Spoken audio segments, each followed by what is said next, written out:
यह कहानी एक छोटे से गांव से शुरू होती है, जहां एक बच्चे आरव का जन्म होता है। उसका जन्म साधारण नहीं था। आसमान में अचानक अजीबोगरीब बिजली चमकने लगी और बारिश होने लगी।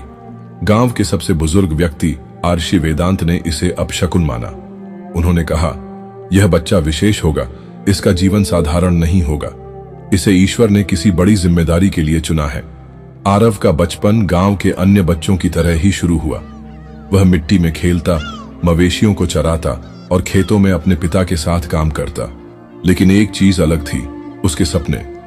वह बार बार सपने में एक विशाल नाव देखता, पानी का अथाह सागर और एक आवाज जो कहती, तैयार हो जाओ, समय आ रहा है।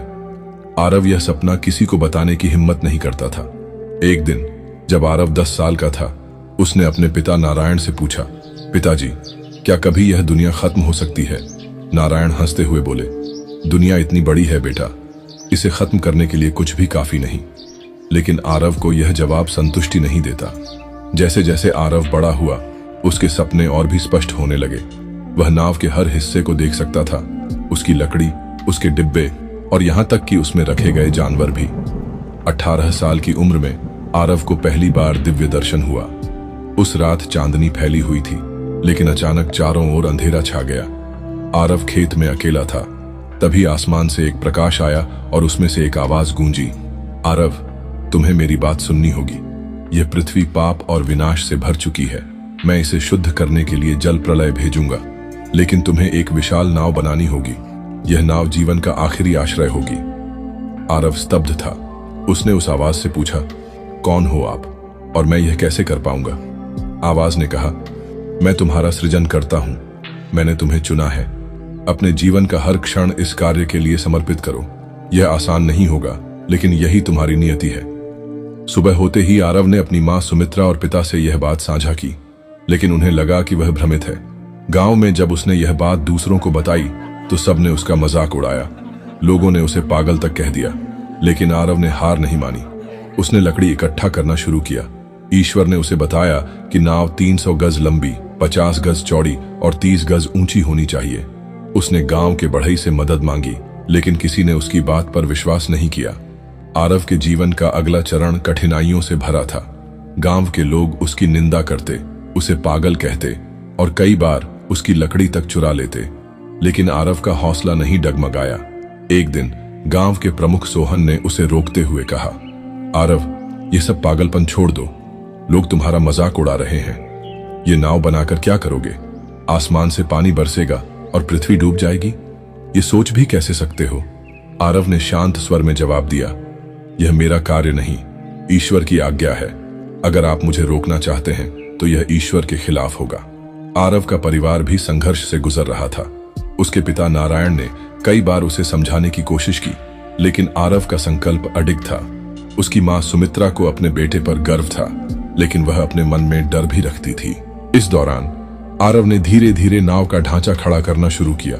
उसने स्थानीय जंगल से लकड़ी काटी और उसे नदी किनारे इकट्ठा किया। इस काम में कई बार उसे चोटें आईं, लेकिन वह रुका नहीं। एक दिन गांव में अचानक बारिश हुई। यह बारिश सामान्य से अधिक तेज थी और पानी खेतों में भरने लगा। लोगों ने इसे ईश्वर का संकेत माना, लेकिन जैसे ही बारिश रुकी, वे फिर से पुराने ढर्रे पर लौट आए। आरव को अपने सपने में एक और संदेश मिला। ईश्वर ने कहा, तुम्हें इस नाव को पूरा करने में दशकों लगेंगे, लेकिन याद रखो, यह नाव केवल तुम्हारे परिवार के लिए नहीं, बल्कि हर जीव के लिए है। हर प्रकार के जीव, पक्षी, जानवर, कीड़े, इन सबको इसमें जगह देनी होगी। आरव ने इस संदेश को अपने दिल में संजो लिया। उसने गांव के जंगल से लकड़ी इकट्ठा करने के साथ साथ जानवरों के लिए अलग अलग डिब्बे बनाना शुरू किया। हर डिब्बा खास तरीके से बनाया गया ताकि हर जीव को उसकी जरूरत के अनुसार जगह मिल सके। लेकिन समय के साथ उसकी चुनौती और बढ़ गई। गांव के लोग उसके खिलाफ षड्यंत्र रचने लगे। उन्होंने उसकी नाव को आग लगाने की कोशिश की, लेकिन आरव और उसका परिवार समय रहते उसे बचा लेते। आरव आधी रात को नदी किनारे खड़ा है, उसकी नाव आधी बन चुकी है। वह आसमान की ओर देखता है और कहता है, ईश्वर, मुझे शक्ति दो, मैं तुम्हारे कार्य को पूरा करूंगा। आरव के जीवन का सबसे कठिन समय शुरू हुआ। बचपन से जो लोग उसके दोस्त थे, अब वे उसे उपहास का पात्र बना चुके थे। गांव के बड़े बुजुर्ग उसे पागल आरव कहकर बुलाते और बच्चे उसके चारों ओर इकट्ठा होकर खिल्ली उड़ाते। आरव ने इन सब का सामना बड़े धैर्य से किया। जब उसने गांव वालों को अपनी योजना समझाने की कोशिश की तो सबने उसकी बात को हवा में उड़ा दिया। क्या तुम सोचते हो कि पूरी पृथ्वी पानी में डूब जाएगी? एक व्यक्ति ने हंसते हुए पूछा। तुम्हारी बातें तो कहानियों जैसी लगती हैं। आरव ने दृढ़ता से जवाब दिया, यह कोई कहानी नहीं है, यह ईश्वर का आदेश है। उन्होंने मुझे संकेत दिया है कि यह जल प्रलय सचमुच आएगा। लेकिन उसकी बातों का लोगों पर कोई असर नहीं पड़ा। हालात इतने खराब हो गए कि उसके अपने परिवार के सदस्य भी उस पर शक करने लगे। उसका छोटा भाई आदित्य सबसे पहले उसका विरोधी बन गया। आदित्य ने गुस्से में कहा, भैया, तुम अपना और हमारा समय बर्बाद कर रहे हो। खेत सूख रहे हैं, फसलें बर्बाद हो रही हैं, हमारे पास खाने को कुछ नहीं बचा और तुम इस नाव पर अपना समय लगा रहे हो। आरव ने शांत स्वर में कहा, भाई, यह काम केवल मेरा नहीं है, यह हमारे पूरे परिवार और आने वाली पीढ़ियों के लिए है। अगर मैं इसे नहीं करता तो हम सभी समाप्त हो जाएंगे। लेकिन आदित्य पर उसकी बातों का असर नहीं हुआ। वह अपना सामान लेकर घर छोड़कर चला गया। आरव के लिए यह समय बेहद कठिन था। उसके अपने खून ने उसे छोड़ दिया था, लेकिन उसकी पत्नी संध्या और बच्चे उसके साथ खड़े रहे। संध्या ने कहा, मैं जानती हूं कि लोग तुम्हें पागल समझते हैं, लेकिन मुझे तुम पर भरोसा है। तुमने जो सपना देखा है वह सच होगा। इस विश्वास ने आरव को और मजबूती दी। वह दिन रात काम करता रहा। उसका शरीर थकान से टूटने लगा था, लेकिन उसका मन ईश्वर के आदेश को पूरा करने के लिए अडिग था। 10 साल बीत चुके थे। आरव ने नाव का आधार तैयार कर लिया था। यह एक विशाल लकड़ी की संरचना थी, जिसकी ऊंचाई एक मंदिर की तरह थी। इसे देखकर कुछ गांव वालों के मन में हलचल हुई। अगर आरव सही कह रहा हो तो, कुछ लोगों ने सोचा, लेकिन अधिकतर अब भी इसे बेवकूफी मानते थे। इसी दौरान एक रात आरव को फिर से स्वप्न में ईश्वर का संदेश मिला। ईश्वर ने कहा, आरव, समय तेजी से बीत रहा है। तुम्हें इस नाव में खाने पीने का सामान, बीज और जानवरों के लिए जगह बनानी होगी। याद रखो, यह केवल तुम्हारे परिवार के लिए नहीं है, यह पूरे जीवन के लिए है। इस संदेश के बाद आरव ने अपनी योजना को और विस्तार दिया। उसने गांव के लोगों से मदद की गुहार लगाई। उसने कहा, मैंने यह नाव तुम सबकी भलाई के लिए बनाई है। अगर कोई मदद करना चाहता है तो मुझसे जुड़े। गांव के एक वृद्ध व्यक्ति हरिशंकर ने उसकी बातों को गंभीरता से लिया। उन्होंने कहा, आरव, मैंने अपने जीवन में कई चमत्कार देखे हैं। तुम्हारी यह बात भी सच हो सकती है। मैं तुम्हारी मदद करूंगा। हरिशंकर ने अपने पास बचा हुआ लकड़ी का ढेर और कुछ औजार आरव को दिए। धीरे धीरे कुछ और लोगों का दिल पिघला। कुछ युवाओं ने आरव के साथ काम करना शुरू कर दिया, लेकिन ज्यादातर लोग अब भी उसका मजाक उड़ाते थे। इस बीच आरव ने नाव के अंदरूनी हिस्सों को तैयार करना शुरू किया।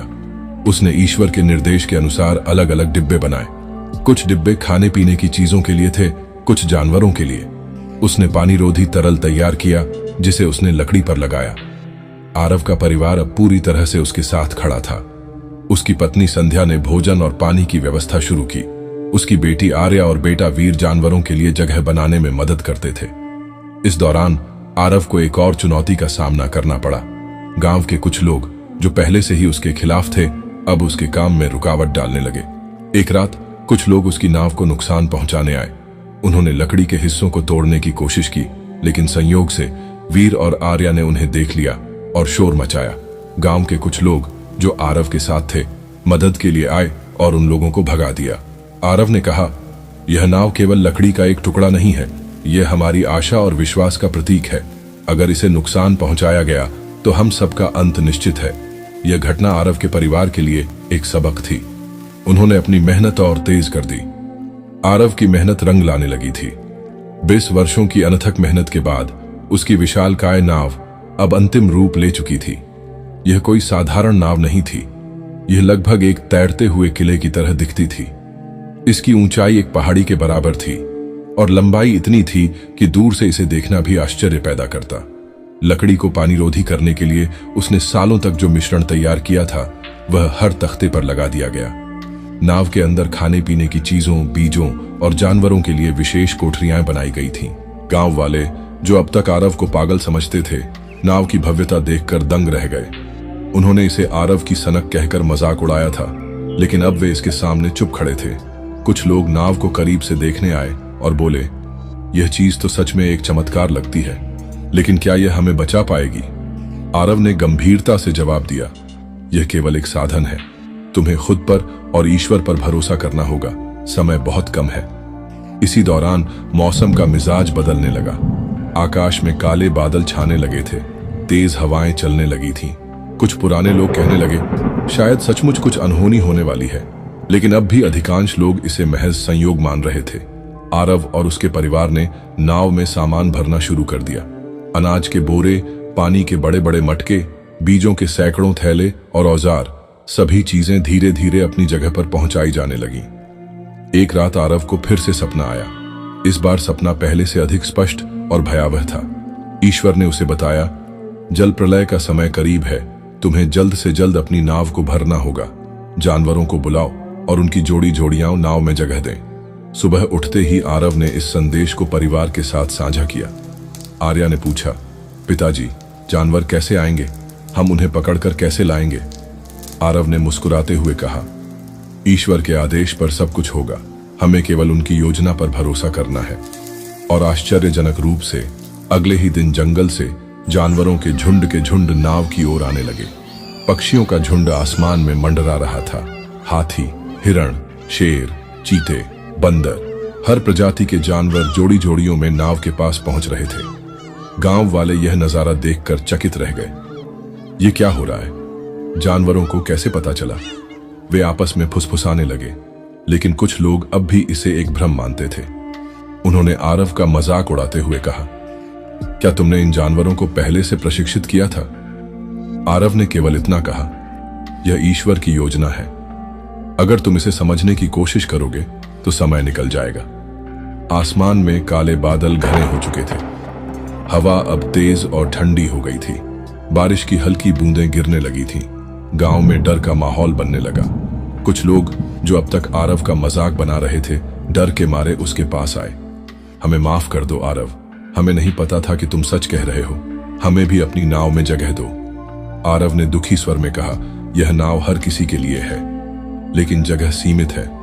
अगर तुमने पहले मेरी बात मानी होती तो अब तैयारी करने का समय था। गांव के बुजुर्ग हरिशंकर, जिन्होंने शुरुआत में आरव का समर्थन किया था, उन्होंने कहा, अब समय आ गया है कि हम सब अपने पापों के लिए प्रायश्चित करें। ईश्वर को याद करो और उनसे क्षमा मांगो। लेकिन वहीं कुछ लोग जो हमेशा से आरव के खिलाफ थे, अब भी उसकी नाव को बर्बाद करने की कोशिश कर रहे थे। उन्होंने सोचा कि अगर नाव को नुकसान पहुंचाया जाए तो यह ईश्वर की सजा रुक जाएगी।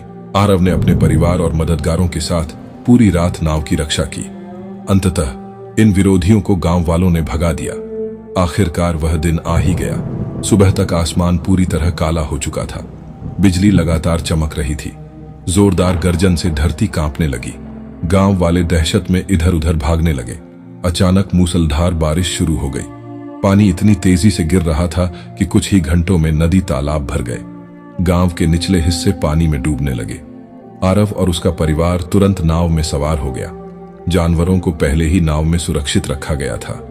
गांव के कुछ लोग जो अंतिम समय तक नाव के पास पहुंच पाए, उन्हें भी आरव ने बचाने के लिए नाव में चढ़ा लिया। लेकिन बहुत सारे लोग बाहर ही रह गए। नाव का दरवाजा बंद कर दिया गया। आरव ने रोते हुए कहा, यह मेरे हाथ में नहीं है। मैं सबको बचाना चाहता था, लेकिन यह ईश्वर की इच्छा है। जल प्रलय ने अपनी पूरी ताकत दिखाई। धरती का हर हिस्सा पानी में डूब चुका था। पहाड़ों की चोटियां भी नजर नहीं आ रही थीं। नाव के भीतर अंधेरा था, लेकिन आरव और उसका परिवार ईश्वर पर भरोसा बनाए रखे हुए था। नाव लगातार पानी पर तैर रही थी। दिन रात का कोई मतलब नहीं रह गया था। हर तरफ सिर्फ पानी ही पानी था। कई दिनों तक वे बिना किसी ठिकाने के तैरते रहे। आरव ने अपने परिवार को सांत्वना देते हुए कहा, यह कठिन समय भी गुजर जाएगा।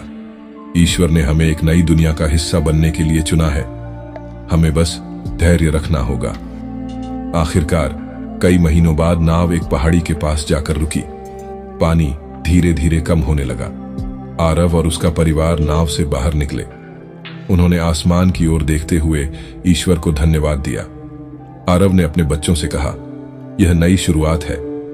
यह धरती अब हमारे लिए है। हमें इसे प्यार और विश्वास से भरना होगा। नाव जो कभी लोगों के लिए मजाक का कारण थी, अब एक नई सभ्यता की शुरुआत का प्रतीक बन चुकी थी। आरव और उसका परिवार जब पहाड़ी से उतरकर नई भूमि पर कदम रखता है तो चारों ओर सन्नाटा और शांति थी। न पेड़ बचे थे, न जीवन के कोई अन्य निशान। चारों ओर बस बंजर जमीन और दूर दूर तक फैला पानी। आरव ने धीरे से घुटनों के बल बैठकर मिट्टी को छुआ और कहा, यह वो जगह है जहां सब कुछ फिर से शुरू होगा। उसके बच्चों ने पूछा, पिताजी, क्या हम फिर से वही गलतियां करेंगे जो पहले दुनिया ने की थीं? आरव ने गंभीरता से कहा, इस नाव का मतलब केवल हमारी जान बचाना नहीं था। यह ईश्वर का एक संदेश था कि हम अपनी पुरानी गलतियों से सीखें। लालच, क्रोध, अहंकार और नफरत ने हमारी दुनिया को बर्बाद कर दिया। अब हमें प्रेम, करुणा और सह अस्तित्व से एक नई दुनिया बनानी है।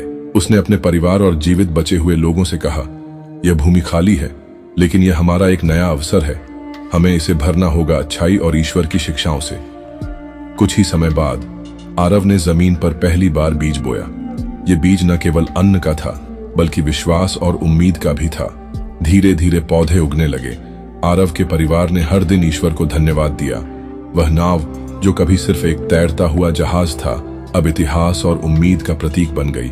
यह एक याद दिलाती थी कि जब भी मानवता राह भटकेगी, ईश्वर उसे सही रास्ता दिखाने का कोई तरीका खोज लेंगे। यह सिखाती है कि ईश्वर के आदेश और प्रकृति के नियमों को अनदेखा करने का परिणाम हमेशा विनाशकारी होता है, लेकिन साथ ही यह भी संदेश देती है कि हर अंत एक नई शुरुआत का अवसर है। अगर हम अपनी गलतियों से सीख लें तो हम एक ऐसी दुनिया बना सकते हैं जो प्यार, करुणा और संतुलन से भरी हो।